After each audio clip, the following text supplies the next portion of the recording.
So strange time to launch everything, but it looks like your timing is almost impeccable because things are starting to open up in Quebec again. And as of the recording of this chat, it looks like things in Ontario are starting to open up again. Everybody is getting vaccinated. It looks like outdoor activity is going to be allowed again. It's sunny, it's warm. You know, I'm really starting to sense that the worst of this, it's not over yet, but I think the worst of it is in the rear view. And I hope that's how everybody's feeling out in Quebec right now. I truly hope so, Lee. I mean, this last year has been insane and we have had enough of it. You know, I'm a traveler in my heart and soul, and it's been very hard to be sedentary, I'll tell you that. Yeah, interesting. Have you, because you haven't been able to roam freely the way we are normally allowed to do, is there anything that you've kind of learned about yourself in the last year plus?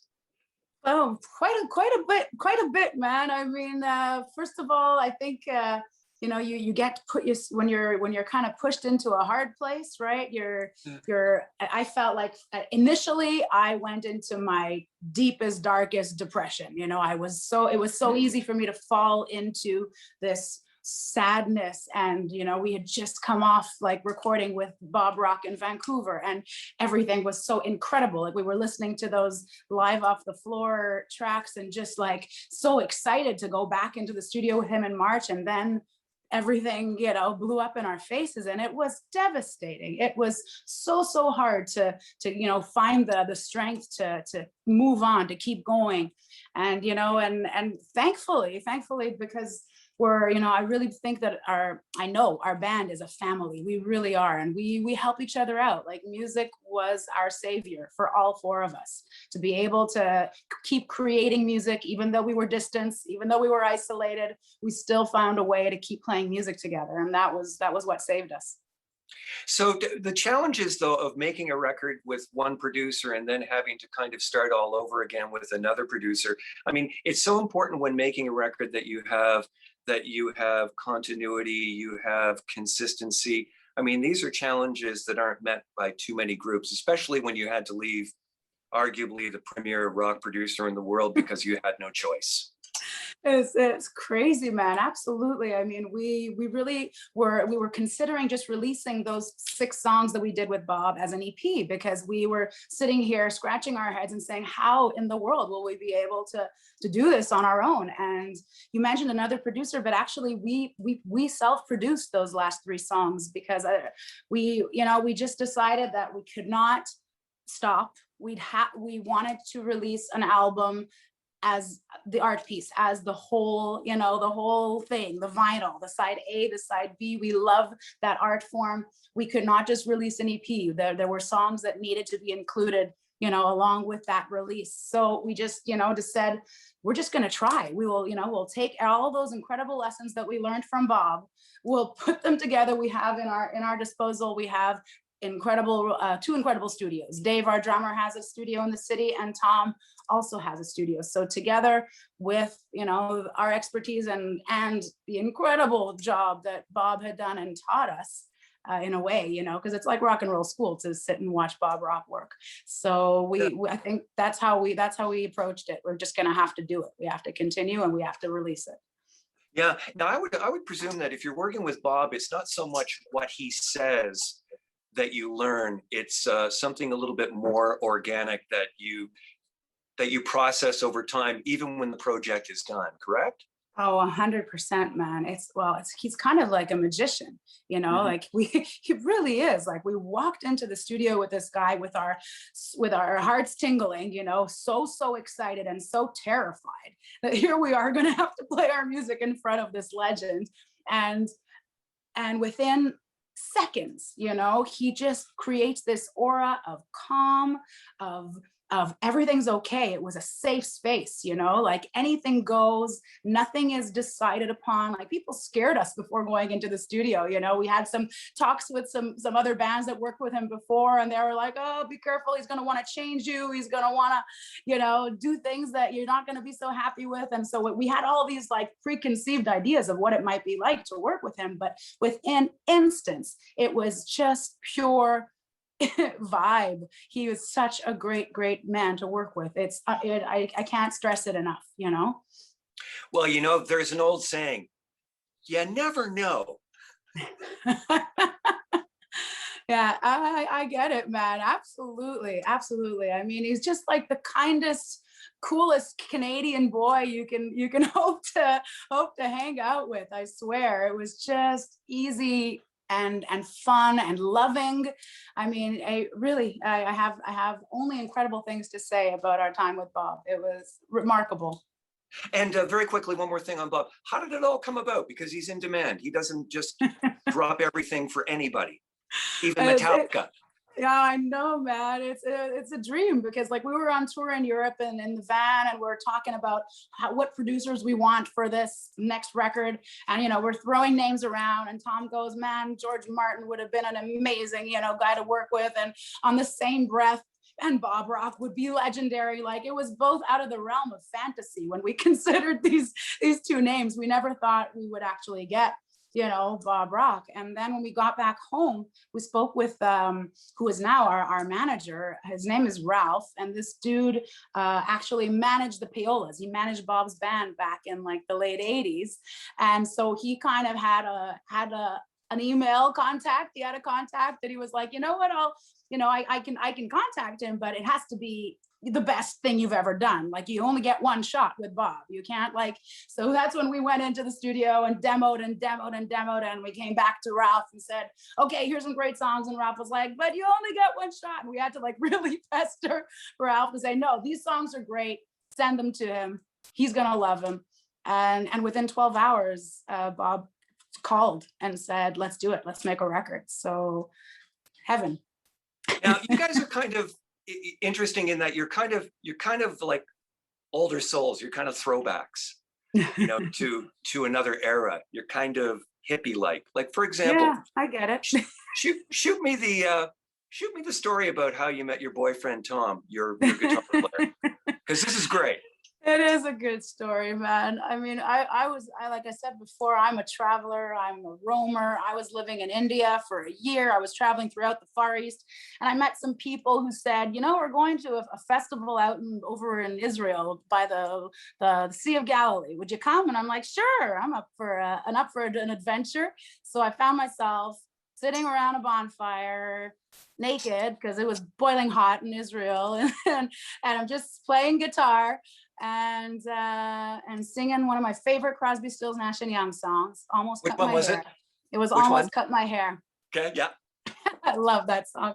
And I remember that moment because I was just playing and having a great time. And this beautiful long-haired boy, you know, sits down next to me. We don't speak a word. I'm singing, right? And he just takes out his guitar. He was naked as well. He just had his guitar on his back, you know, just a little strap, but he sits down and he starts playing with me. And we ended up jamming for hours and hours. Like we loved all the same music. It was like, you know, the kindred spirits that you hope to meet in life. That's what I felt when I met Tom. I'd never heard anybody play the guitar like him. We had such a connection musically, and we haven't stopped playing together since. You know? Wow, you met and you were both naked at the same time. That's bizarre, but you know, it's interesting. One of my favorite lines of a song is Rough Trade, Fashion Victim.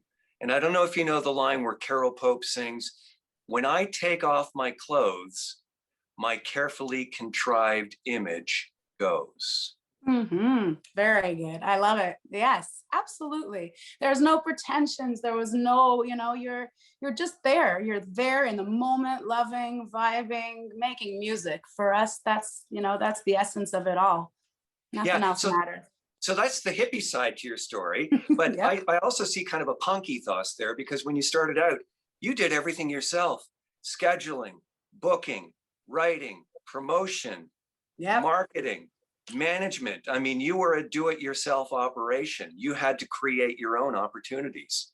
that's right, man. I mean, when we started in Montreal like 10 years ago, rock and roll was not the hip thing in the city. Like we could not find like-minded people to play shows with. We could not find, people. Almost, it took a really long time to build the band as well. It was just me and Tom playing like acoustic gigs for a long while because we could not, it just wasn't happening. And it's hard to believe because I mean, with Show 97.7 and with all the incredible like hardcore rock and roll people, the young people were not making rock and roll music, or at least we weren't finding them.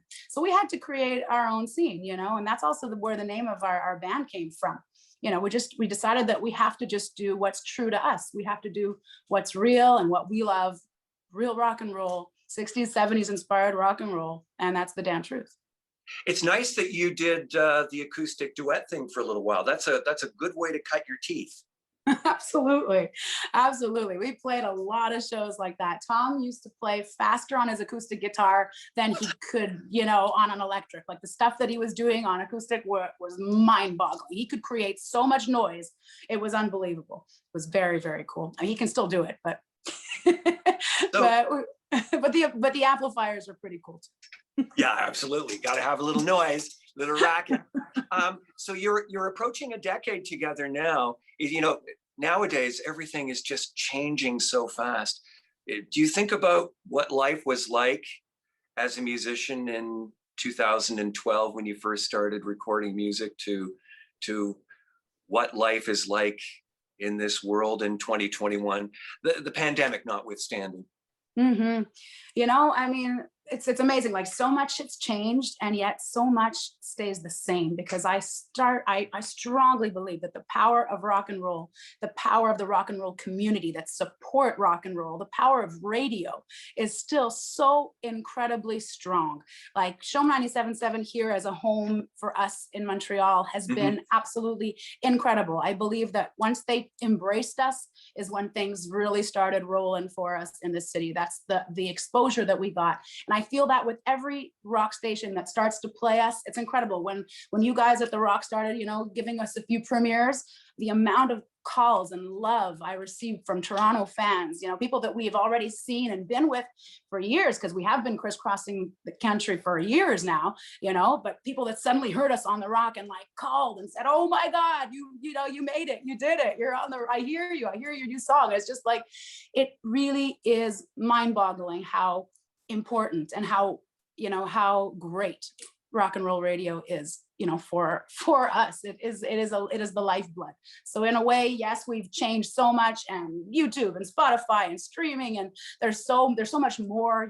Everything is quick, everything's immediate, everything changes from moment to moment. But I think that the essence of rock and roll, which comes from the fans and the community that love it and get behind it, that'll never change.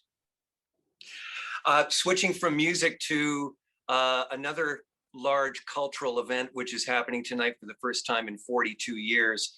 The Toronto Maple Leafs will try and break their 8-game playoff losing streak against the Montreal Canadiens. Are you a hockey fan? Is the town buzzing? I can only say that I'm a Habs fan. Good for you. Well, good for you. There's nothing wrong with that, but we can always rib each other and do a little bit of this, but we always have each other's best in mind. That's for sure. Absolutely. It scares me though, in every NHL playoff series, well, specifically the first round every year, there's always a big upset. And the Maple Leafs are heavily favored to beat the Habs. And truthfully, I think they're going to win. But I got to tell you, I'm scared because, our Leafs could be on the other end of one of those upsets, and it could very well happen. It should happen tonight. It should happen. This is who we are now, man. Yeah, but it's only one game. And this guy is 4 out of 7, girl. Go Leafs, go. We'll see. We'll talk tomorrow. Yeah, okay, great. We'll stay in touch over that. So what are your plans for the future? Things are starting to kind of unclog. The log jam is loosening up. Are you able to make some plans for the next Some quarter, let's say? plans are happening. Yes, as we speak, constantly things are being booked. We have, first and foremost, we have a huge album launch live stream happening on June 9th. That's worldwide, international. And the coolest thing about it is that you can join, you can watch live in real time, but you can also watch for the 4 days that follow. So we have people in Australia, people in the UK, people all over the world that are going to, you know, they join, they get their tickets, and then they can see it whenever is convenient for them. So that's super awesome. We've been like, you know, really excited to get back into play together on a stage. We're doing this in a really old church in like a small town, Quebec, and it's all going to be, you know, filmed and man, I'm very excited for this. This is so that's the first thing. The next thing after that is there's definitely gonna be shows this summer. Things are still being booked because of just, you know, things have just been announced right now in terms of the opening and what's allowed, what's not. The next big thing that's already in the books is the UK. We're going in February 22. We have a month-long tour in the UK with a British band called King. And that should be a blast, and hopefully we'll get to jet over to Europe as well, do some shows over there. We just cannot wait to get back on the road. I mean, the van is where we flourish. Good for you. And you know, it's interesting because, you know, there's so many challenges, but amongst the challenges, there are opportunities, and you're taking advantage of it. I think that's a great thing. By the way, what church and what town are you going to be doing the live streaming from? I'm just curious. Yeah, well, we're playing in Drummondville. Oh, okay, Drummondville, cool. Quebec. Yeah. Okay. Yeah. Now, Drummondville's an old mining town, isn't it? I think so. I Yeah. remember something from geography lessons. Yeah. And how did you pick that site? I'll bet it's a beautiful setting. It is. It's really. It was all about creating the vibe for us, and basically having enough room for the camera crew. There's going to be a pretty intense production. I think there's like 14 different cameras, different angles. It's going to be pretty crazy.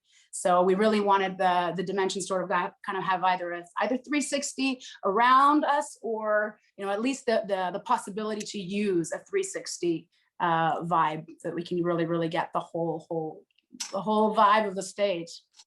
Well, if you're going to do it, you better do it right. That's what I always say. You got it, Lee. Okay. Wonderful to meet you. We will see you in these parts soon, I hope. We can't wait. So great to talk to you and to meet you, Lee. Let's keep in touch and see you in Toronto. Likewise. Thank you, Lee-la.